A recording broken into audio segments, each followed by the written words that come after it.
They lived for the stage and died under its lights. These are the rare musicians who didn't just perform until their last days, they performed into their final breath.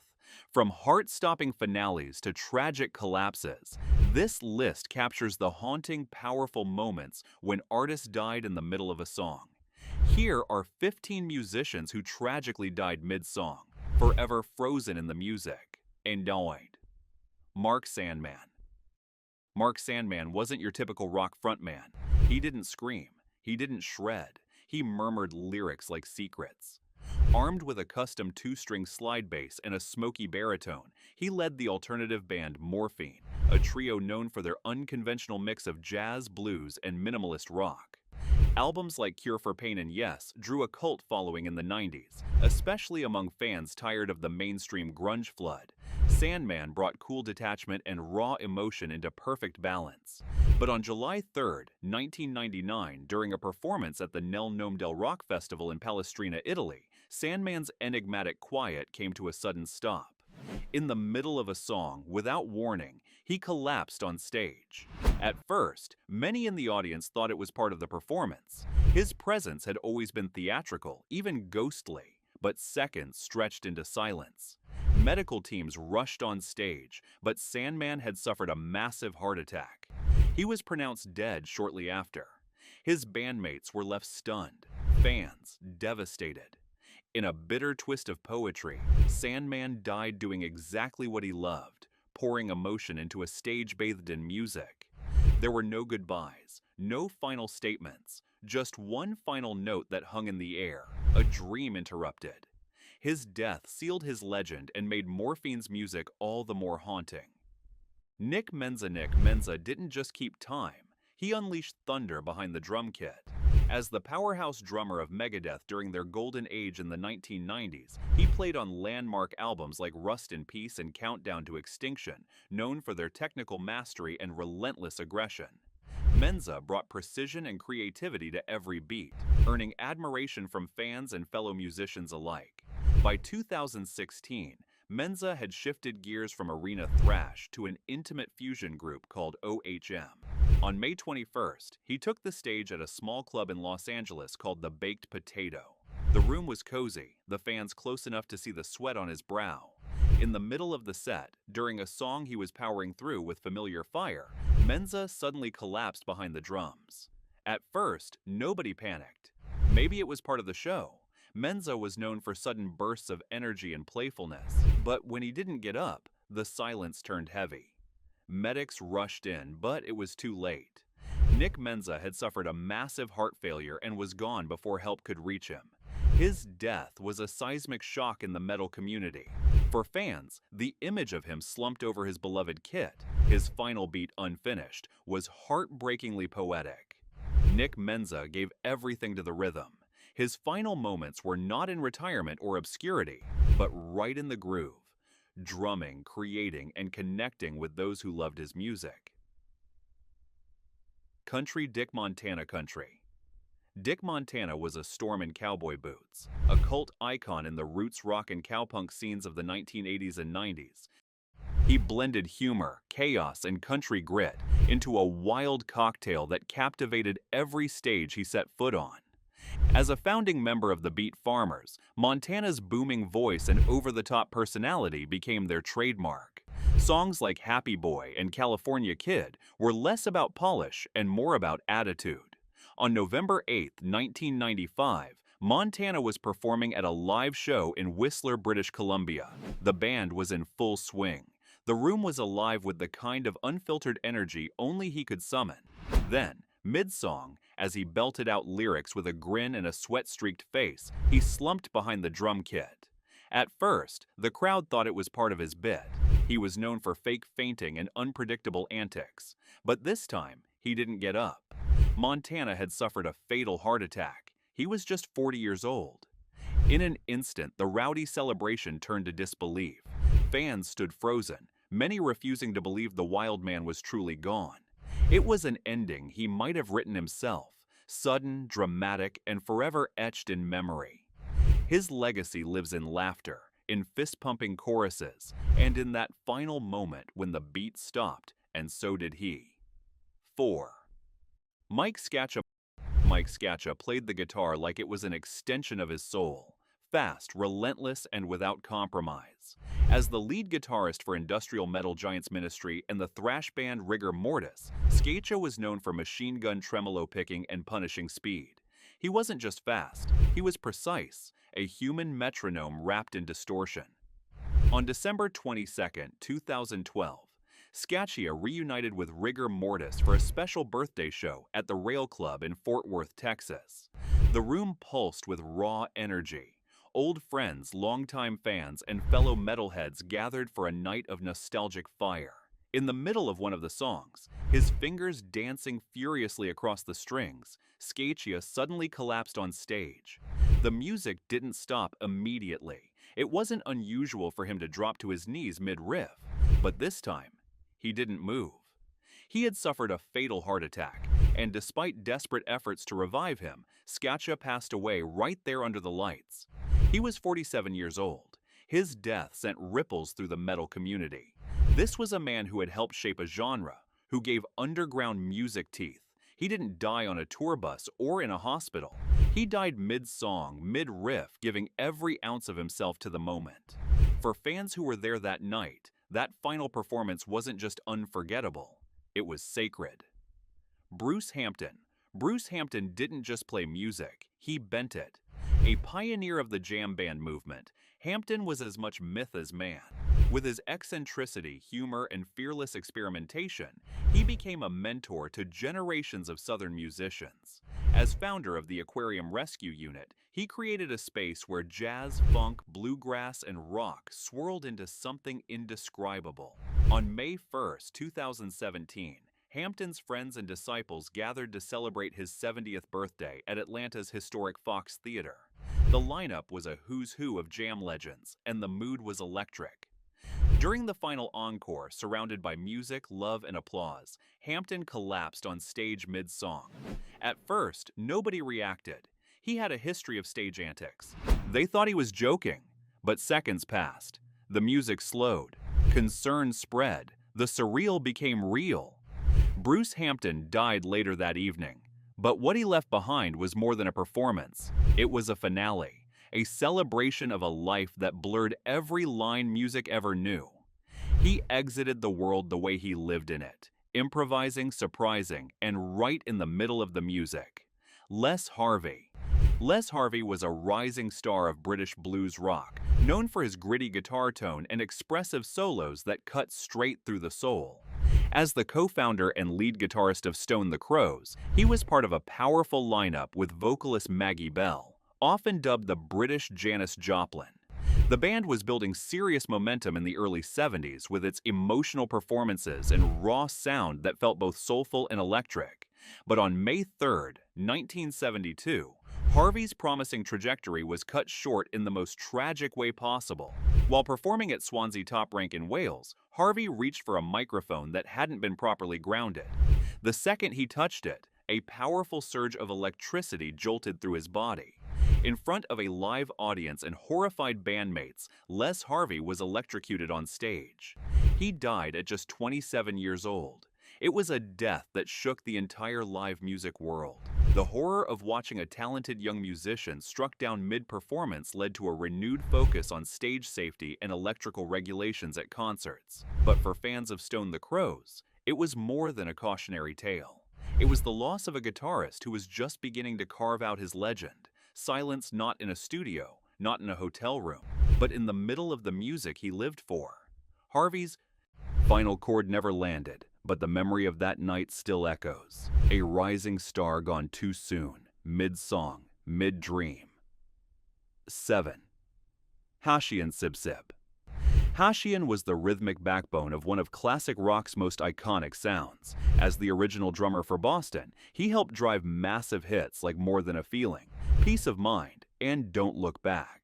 With a massive afro, explosive style, and rock-solid timing, he became a visual and musical staple of the band's meteoric rise in the late 1970s. Boston's debut album remains one of the best-selling debut albums of all time, thanks in part to Sib's thunderous grooves. Even decades after the spotlight faded, Hashian never stopped playing. In 2017, he joined the Legends of Rock cruise, a floating celebration of the music he helped define. On March 22nd, during a performance at sea, Sib was mid-set, locked in, surrounded by ocean air and a crowd reliving the golden days. Then, in the middle of a song, he suddenly collapsed behind his drum kit. At first, the band kept playing. Sib had a playful personality, and pranks weren't out of character. But the music faltered. Roadies rushed forward. Medical personnel followed. But there was no bringing him back. He was 67 years old. His death devastated Boston fans and the classic rock community. But in a strange, poetic way, it was fitting. Sib Hashian died doing what he loved, literally mid-rhythm. His last heartbeat was in time with the music, a true rock soldier who rode the wave from stadiums to cruise ships and went out not in silence, but in song. 8th, Dimebag Darrell. Dimebag Darrell wasn't just a guitarist, he was a legend forged in distortion. As the shredding genius behind Pantera and later Damage Plan, Darrell Abbott helped shape groove metal with explosive riffs, face-melting solos, and an unmatched stage presence. Albums like Vulgar Display of Power and Far Beyond Driven redefined heavy metal in the 1990s, and Dimebag became an idol for countless fans and aspiring musicians. On December 8, 2004, he stepped on stage with Damage Plan at the Alrosa Villa nightclub in Columbus, Ohio. Just seconds into the band's opening song, tragedy struck in a way no one could have imagined. A deranged fan stormed the stage with a handgun and shot Dimebag point blank. The chaos that followed was beyond belief. 3 others were killed in the rampage before a heroic police officer took down the shooter. Dimebag died instantly, right there mid-song, in front of hundreds of fans who came to see him play one more time. The world of music reeled. This wasn't just the death of a musician, it was an assassination, on stage, in real time, while doing what he loved most. Dimebag's death sent shockwaves throughout the industry and forever changed security protocols at concerts. His loss still hangs heavy over metal fans around the world. He wasn't just performing, he was in his element, igniting the crowd. His last notes were unfinished, but his legacy roars on in every amp turned to 11. 9. Eduardo Gatto. Alquinta Eduardo Gatto. Alquinta was the soulful frontman of Los Jaivas, one of South America's most beloved and enduring rock bands. With his soaring voice, poetic lyrics, and mastery of multiple instruments, Gatto helped fuse Andean folk music with progressive rock, creating a unique and deeply spiritual sound. Albums like Alturas de Machu Picchu turned him into a cultural icon across Latin America. On January 15, 2003, Gatto was performing a solo acoustic set on the beach in Coquimbo, Chile, a private moment shared with close fans and friends. He began to strum one of his signature songs, his voice resonant, eyes shining with the reflection of the sea. Midway through the performance, he paused, swayed, and collapsed. Gatto had suffered a massive heart attack. Despite efforts to revive him, he was declared dead at the scene. His passing was mourned across the continent. In Chile, it felt like the sky itself had lost a voice. That he died mid-song was fitting in a way. Gatto had always believed in the transcendent power of music. His voice was a prayer, his performances rituals, and in the end, he faded not into silence, but into the music he carried with him always. 10th, Victor Jara. Victor Jara was Chile's most iconic protest singer, an artist, actor, and revolutionary who wielded his guitar like a weapon of truth. His songs championed the poor, criticized oppression, and gave voice to the voiceless in Latin America. As a leading figure of the Nueva Canción movement, Jara was more than a musician. He was a symbol of resistance. On September 11, 1973, Chile's government was overthrown in a violent military coup. Jara was arrested and taken to Estadio Chile, a stadium-turned-prison, alongside thousands of other detainees. Soldiers beat him brutally, eventually smashing his hands, telling him to play guitar now. But despite the pain, the blood, the humiliation, Jara stood in the center of the stadium and began to sing, Venceremos mid-sun. The guards opened fire. He was gunned down mid-verse, his voice defiant to the end. Victor Jara's death became a rallying cry for human rights across the globe. He didn't die in front of an arena crowd or under stage lights, but he died in the rawest performance ever witnessed, singing truth to power in the face of death. His voice was literally stopped by bullets, but the song never truly ended. Even today, his music plays on, wherever courage is needed. 11. Johnny Guitar Watson. Johnny Guitar Watson was the cool cat of funk and blues. His career spanned 5 decades, from fiery blues beginnings in the 1950s to slick, synth-laced funk in the 70s and 80s. Songs like A Real Mother for Ya and Superman Lover showcased not just his wild guitar licks, but his charismatic, swagger-filled vocals. He influenced everyone from Frank Zappa to Snoop Dogg. On May 17, 1996, Watson was performing in Yokohama, Japan to a lively crowd. The groove was thick, his band locked in tight. As Watson sang and played, flashing his gold-toothed grin and working the crowd, something faltered. During the middle of a song, just as he was delivering one of his signature funky riffs, he collapsed on stage. His son was part of the band that night and rushed to his side, but Watson had suffered a massive heart attack. He never regained consciousness. He was 61. The news stunned the music world. Watson had just made a comeback with his Bow Wow album and was preparing for more touring. Fans mourned the loss of a man whose guitar could speak, tease, cry, and seduce, all in the same solo. Johnny Guitar Watson left this world in a blaze of funk, mid-song, mid-vibe, mid-magic. The groove didn't end. It just passed into legend. 12th. Leonard Warren. Leonard Warren was one of the most powerful baritones in opera history. A mainstay at the Metropolitan Opera in New York, Warren possessed a thunderous yet elegant voice that captivated audiences from the 1930s through the 1960s. He was especially renowned for his roles in Verdi operas, commanding the stage with grace, power, and precision. On March 4, 1960, during a performance of La Forza del Destino at the Met, Warren had just completed the aria Urna Fatale del mio destino, one of the most emotionally intense pieces in the opera repertoire. Moments later, he began singing the line, Morir tremenda cosa, and then, chillingly, he collapsed.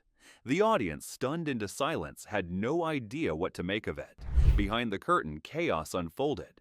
Doctors were called. Performers panicked. Warren had suffered a massive cerebral hemorrhage. He died right there, mid-performance, in the very opera house that had become his home.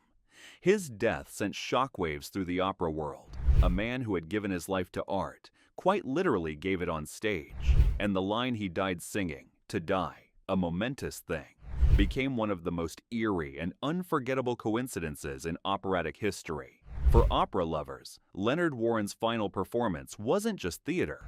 It was tragedy in its purest, most human form. Cake Indian singer Krishna Kumar Kunath, known as KK, passed away at the age of 53 after falling ill during a concert in Kolkata. He was performing at a college event when he reportedly complained of feeling unwell.